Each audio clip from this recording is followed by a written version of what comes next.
Okay, this is English 373, week 14, part 6.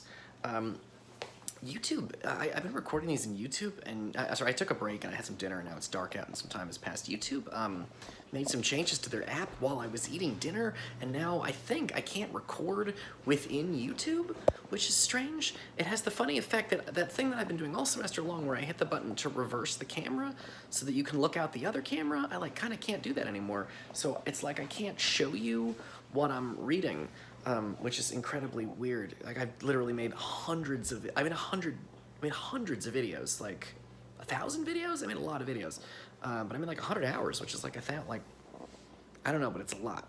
It's like 600 videos using this technology where you can make the camera turn around and show people what you're looking at, and I can't do that right now. So I'm just, and I only have like 30 minutes of videos left to make, so I'm just gonna not even deal with it. It's too late in the semester. It's like it's like they made a change like 10 seconds before I hit the finish line on my last class of the semester where I will finally have all my stuff online. Anyway, I'll deal with it later. What I wanted to, so I just want to wrap up the Dogberry thing. I don't have a whole lot more to say about him, but there's, when he goes to tell, at the end of the play, he shows up, because they could have, all the problems in the play are caused because someone has claimed, an important person has claimed that the woman that this guy loves has been cheating on him this whole time. And then I mentioned that Dogberry tries to come warn him, and they ignore him because he's sort of too stupid. Well, he comes back at the end of the play after all the disasters, and the characters are miserable and crying, and everyone's upset. Then he comes back with proof, and he brings the sort of the bad guys to the house. And but again, he's very stupid. And so Dogberry, I'm just gonna have to read this. I can't show you the text. But Dogberry, they ask him, what offense have these men done? And Dogberry says, Sir, they have committed false report. Moreover, they have spoken untruths. Secondarily, they are slanderers. Sixth and lastly, they have belied a lady. Thirdly, they have verified unjust things. And to conclude, they are lying knaves. So first of all, he doesn't know math. He should be saying first, second, third, and fourth.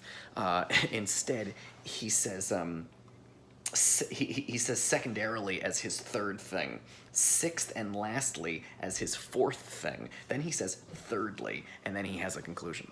Also, the things that he lists off that they've done wrong: committed false report, belied a lady, verified unjust things, and are liars. That's all the same thing. He just said the same thing 4 times, and he listed them off in a list. So again, he's still very stupid, but he's right. He's 100% correct, and he is the person that ends up saving the day at the end. And again, I think this goes back to my students who often don't express themselves super clearly in their papers, but it doesn't mean they're stupid. It just means they, need a little bit of work on expressing themselves, which is why they're in my class, because that's one of the things I teach people to do. Anyway, I just hate those teachers that are like, students are idiots. Like, just because you confuse some words doesn't mean you're stupid. Okay, and I think I'm pretty much done with that. So that's pretty much the end of Dogberry. I don't have like a ton to say about it. I do want to say there's a larger thing here, which is Dogberry is a type of character that I personally find real interesting, and then I kind of come back to again and again. There's a couple of bigger issues. So on the one hand, he seems stupid, he seems foolish, but actually he's weirdly wise. He sort of recognizes that, like, whatever you want, he's very dumb.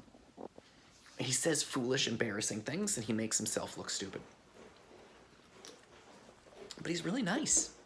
He wants to be kind to people. He says, you know what, if you meet a bad person, let him go. Don't mess with them. You don't need bad people in your life. And that's funny when he's talking to police officers about who are supposed to catch criminals for a living.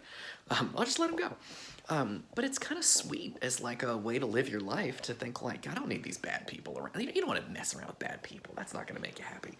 That's probably going to do you damage to hang out with people. Those are not good people to have in your life. So there's something very sweet about it. And these jokes about how he says, he says, listen, I'd rather hang a dog than a human being who, I don't want to hang a person, even if they have a little bit of goodness in them.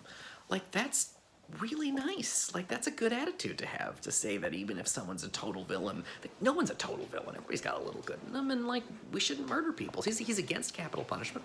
He's against prisons. He says it's an offense to stay someone against their will, meaning it's offensive to lock someone up and not let them go free. He's against prisons. He's against capital punishment. He doesn't want to harm people or hurt people. He's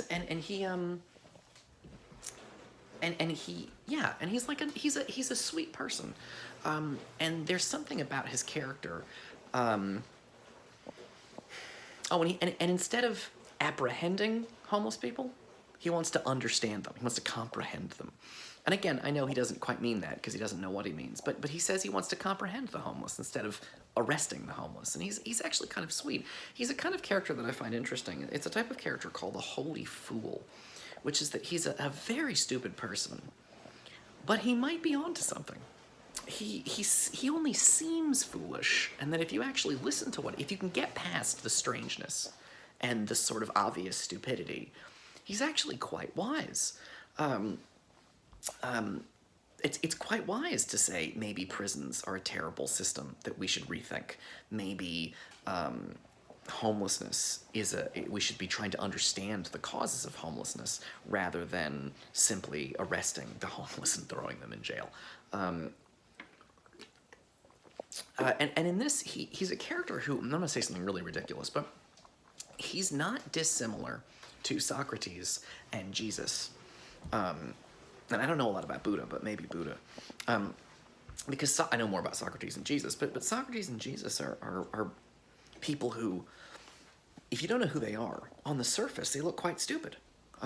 For starters, Jesus and Socrates are dirt poor. They don't own shoes. And they hang around with just anybody. They just wander around the streets talking to anybody who will listen to them. And they're these kinds of they look ridiculous. Like they have a total inability to make money. They have a total inability to have material success and comforts. They don't seem especially brave. They're not doing battle with people. And, so the surface idea that you get from Socrates and Jesus is that, like Dogberry, they're quite stupid. And they say crazy things. Socrates, and Jesus both seem to think money is stupid and worthless. And they think fame is sort of worthless. Jesus says crazy things about how the meek shall inherit the earth. That's a strange idea. Don't you think the strong people will inherit the earth? But Jesus says, no, the meek will inherit the earth. Jesus says all kinds of very strange things, like, the way to eternal life is their death. Well, that's odd. If someone hits you, you should let them keep hitting you instead of fighting back. Seems like a very stupid thing to say. If somebody hits you, shouldn't you hit them back? They seem on the surface to be, and Jesus and Socrates are both gigantic losers in some practical sense, because they don't even really fight back. They allow the authorities to murder them. Right? Jesus allows himself to be nailed to a cross, and Socrates willingly accepts poison from the sort of rulers of his city, because that's what the rulers think that Socrates and Jesus deserve. And Socrates and Jesus, they don't think that they deserve that, but they do say, you know what, if that's what you want, I'll give it to you. So they seem quite stupid, just like Dogberry. But if you listen to them a little bit more, there's something kind of valuable there. Like, they have good ideas, maybe, but they, on the surface, seem worthless losers. They seem like poor people who are pointlessly murdered and who say a lot of crazy shit. And if you spend some time with them, you may come to think that they actually have some good ideas, some radical ideas, and some interesting ideas about the way people should live their lives. They seem crazy because they're suggesting you should live your life in a way that's completely the opposite of everyone around them.